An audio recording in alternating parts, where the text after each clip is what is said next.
Ini bagus nih. Kayaknya aku mau tanggapi nih. Halo teman-teman sekalian, nama saya Nanita Medajaya dari kelas 7E. Dan hari ini saya akan menanggapi dua buku.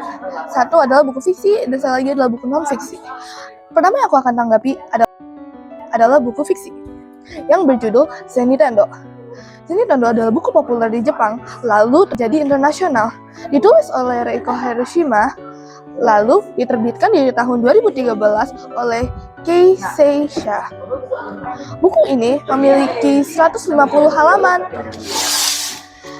Zenitendo 1 menceritakan tentang sebuah toko permen misterius bernama Zenitendo yang hanya bisa ditemukan oleh orang-orang yang memiliki masalah. Toko ini dimiliki oleh seorang perempuan bernama Bineko. Dan semua jajanan di toko ini adalah ajaib.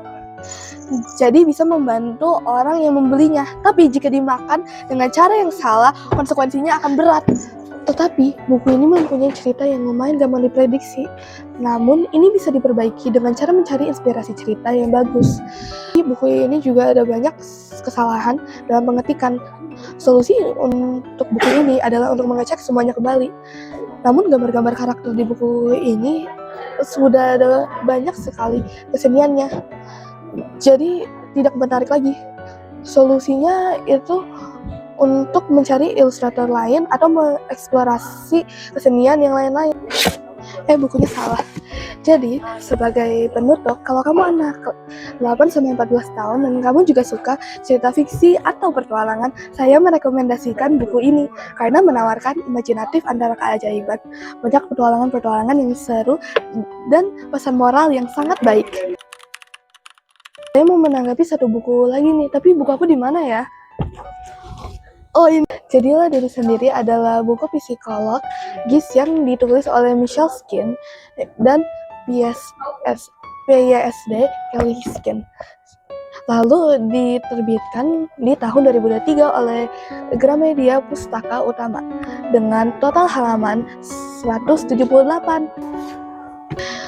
Di buku ini berisi cara-cara sederhana untuk membantu mengatasi kritik internal dan membuatmu lebih menyayangi diri sendiri apa adanya. Buku ini menggunakan pendekatan terapi psikologis yang valid, contohnya ACT, terapi penerimaan dan komitmen. Penjelasannya juga praktis dan untuk berlatih menjadi terbuka supaya kamu bisa menghadapi pikiran emosi negatif, serta tips untuk mengejar hal-hal yang kamu sukai dan hargai. Buku ini mengajakmu untuk berhenti melihat kekuranganmu dan merayakan kekuatan dalam dirimu, dan melakukan hal yang paling penting untukmu, mengasih solusi yang baik. Jadi buku ini tidak mendiagnosis saja, tetapi fokus kepada penyembuhan. Bahasa dalam buku ini memang tidak sepenuhnya baku, tetapi sangat menenangkan bagi anak-anak remaja. Buku ini juga tidak membingungkan anak-anak remaja karena tidak memakai istilah-istilah psikologis.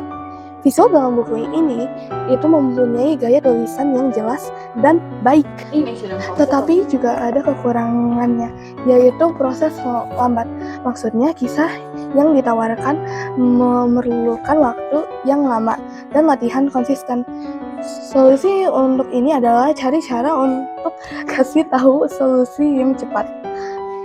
Walaupun bahasa dalam buku ini bagus, tetapi ada juga sisi negatifnya, yaitu buku ini selalu mengulang-ulang kata, jadi tidak secara langsung mengganggu pembaca. Solusi untuk itu adalah untuk mengurangi pengulangan kata dan mengganti pengulangan kata dengan kata-kata sinonim. Namun visualnya kurang warna dan gambar di sampul bukunya membosankan. Solusi untuk ini adalah lihat contoh-contoh sampul buku yang lain untuk mendapatkan inspirasi yang baik. Nah, sebagai penutup, kalau kamu anak pra-remaja, saya rekomendasi buku ini karena buku ini mengasih solusi yang baik untuk anak-anak pra-remaja. Terima kasih semuanya sudah nonton ulasan buku saya. Tuhan memberkati.